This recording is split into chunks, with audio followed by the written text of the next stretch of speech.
Nothing like following up a 4-hour public comment session during city council last night, like a 6-inch snowstorm overnight, and schools canceled for Poudre School District. First and foremost, I don't want to be that person that's like, man, when I was young, they never canceled school, but that's definitely how I was today.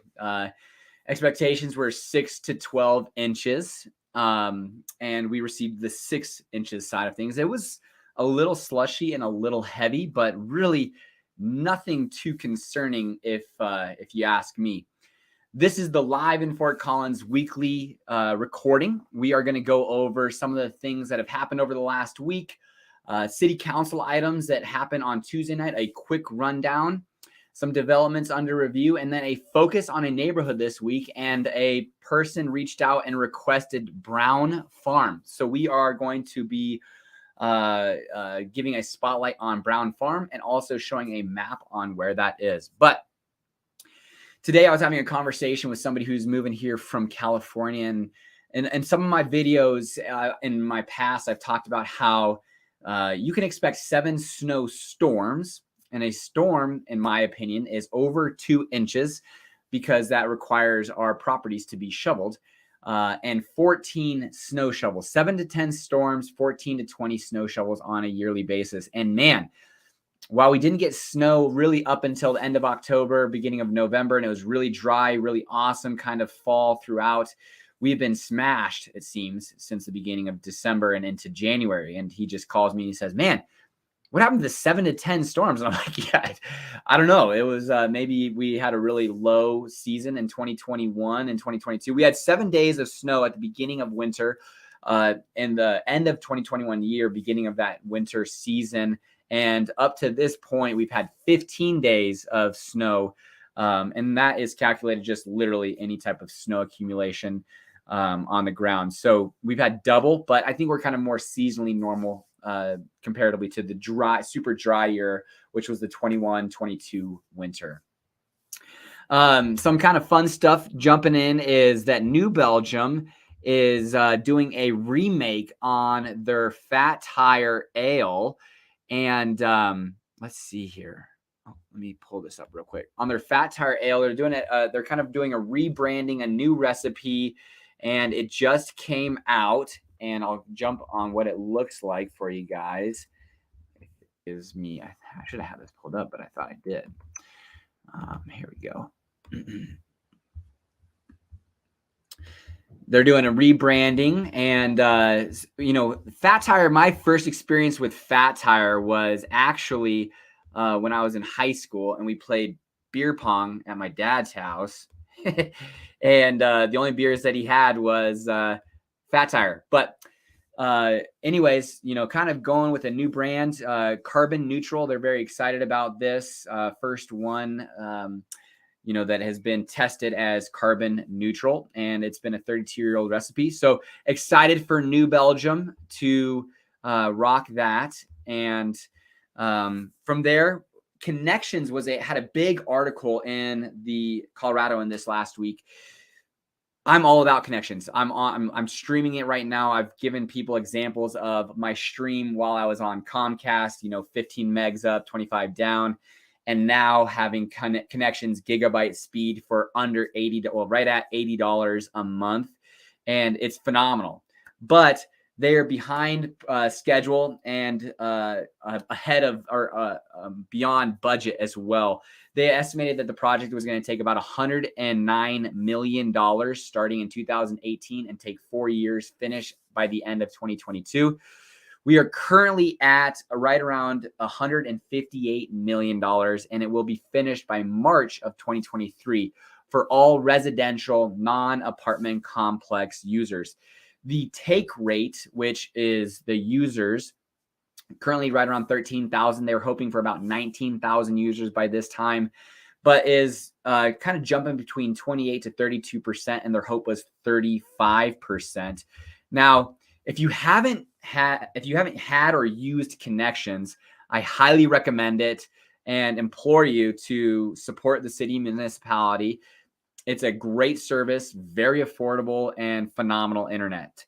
But clearly behind budget. A lot of reasons for that. COVID shutdown, labor shortages, and then just timing, and then unforeseen underground situations. Another thing that actually, as of yesterday, you could apply for is the Colorado new universal preschool program that makes preschool free for qualifying 3-year-olds and 4-year-olds beginning next school year for up to 15 hours per week. You have to go through an application process, and you get placed. And Poudre School District is part of it. There are a significant amount of options for that. So I'm hoping, we'll probably apply ourselves, and our hope is that Werner would be the option, because Nola is going to go to kindergarten at Werner next year. And the hope would be that we could have both of them at the same school. But not sure if Werner offers that program, but we'll have to just kind of wait and see. Today, we are recording a podcast with Anne-Marie Kirkpatrick. She's a phenomenal elite athlete. She is a professional long distance runner. I don't know if professional, actually, maybe, but she did compete at the 2020 Olympic trials in the marathon, which is about 26.2 miles further than I ever want to run. So not going to do that anytime soon, but it's a great conversation about the Fort Collins modes of transportation. And the reason why we wanted to release it in January 18th is because on February 10th, there is a Bike to Work Day. There's 2 Bike to Work Days each year in Fort Collins. There's a winter and then a non-winter one. But February 10th is the winter Bike to Work Day for 2023.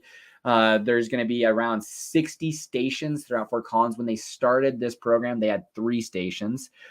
So definitely try to take that advantage of that. Get out, ride your bike to work. The intentionality behind that is to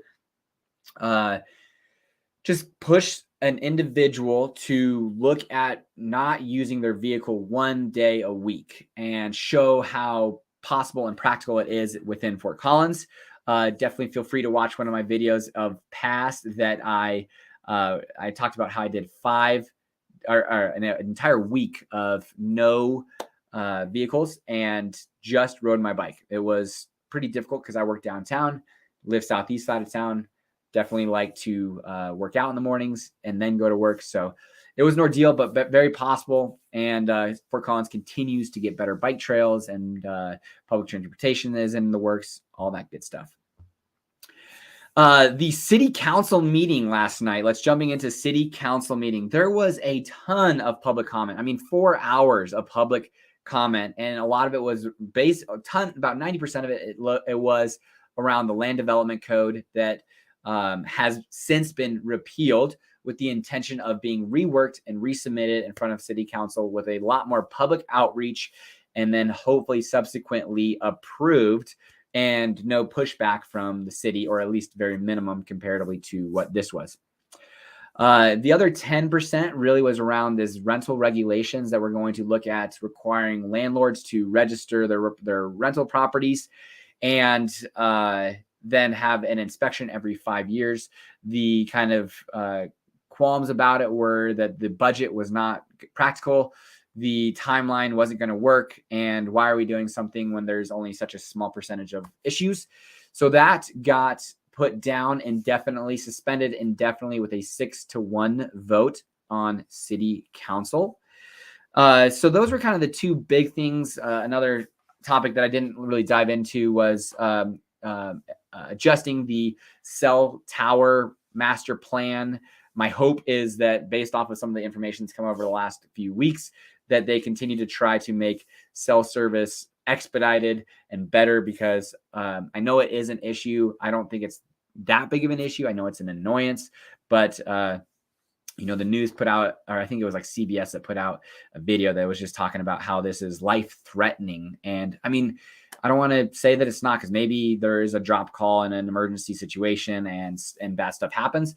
But if you're in and around city of Fort Collins, you know that there are some definite poor areas of cell service, and a lot of those around the middle of town. But some of that is based around the development and how we love a very, very aesthetically pleasing city, and a lot of the not in my backyard issues. So we'll see how city of Fort Collins deals with that moving forward. Coincidentally, on the developments under review, there was 2 conceptual reviews that were put in to be reviewed, and both were carriage houses in zones that allow them. And you can see that I think, people are definitely trying to leverage their land values, their utilities that they already have. And also a big portion of it is allow aging in place, family to come stay and live. But there was 2 conceptual reviews submitted, and both were carriage houses. So oddly enough, with all of the land development code discussion, those were submitted. And so we'll kind of follow those to see how that happens. Nothing else too exciting. Again, last week we talked about the 30,000 square foot basketball volleyball facility that was being considered. But now we are going to jump into this week's neighborhood spotlight, which is, hopefully this is it, Brown Farm. And we will get going. So as you can see, it's going to be on the west side of town. Some could call this like Midwest, but it's right along the foothills on the west side of town, Brown Farm. And this neighborhood is, it does have a cool little shopping center right there, but built in the 1970s to the 1980s. Really, homes can be ranches, 2 stories, bi-levels, tri-levels, 4 levels. No HOA in this neighborhood. It's right next to Blevins Middle School, about 7 to 10 minute drive to downtown. Homes in this area can range between $450,000 to $625,000. Again, a lot of these are single-family detached homes. And on the west side, it's located on the west side of town, just south of Prospect, off of Drake, between Drake and Prospect Roads. Right here, you see Blevins Middle School, kind of looking towards the foothills. I've actually had a few clients that have bought in here and sold in here. I see this as kind of a transitionary neighborhood in the sense that there are a lot of rentals. So I think if somebody's looking to move in here, you're going to have to expect that the potential of a rental next door is higher. And not to say that's a bad thing, but potentially some college rentals. But because of the pricing of homes, it hasn't made sense for a lot of investors to buy these. And so a lot of homeowners are putting a lot of money into it. As you drive through the kind of community, you can see a lot of like renovation and updating to these houses, but they are a little dated, 1970s, 80s homes, a little bit on the smaller side, but probably one of the most affordable neighborhoods, especially along those foothills and kind of close to CSU and downtown. So that is Brown Farm. And that is our neighborhood spotlight of the week. We are at 13 minutes. If there are any questions or anybody who wants anything answered specifically, I am now happy to do that. But again, to kind of reiterate, this is going to be a weekly live show at 6 p.m. on Wednesdays. Definitely feel free to continue to come back in. And we will always try to keep it between 10 to 15 minutes. Last week, because of some questions, we went a little bit above that, but it doesn't look like we have any questions this week. Things to look forward to is definitely this land development code. I believe their intentionality is to get it repealed, resubmitted, or reworked, and then resubmitted for city council to vote on again by around May. I talked with a couple of people today about that, and that's kind of the timeline. So until next time, everybody, this is Live in Fort Collins. I appreciate you guys joining again, and hopefully you guys find this content enjoyable and engaging. Take care.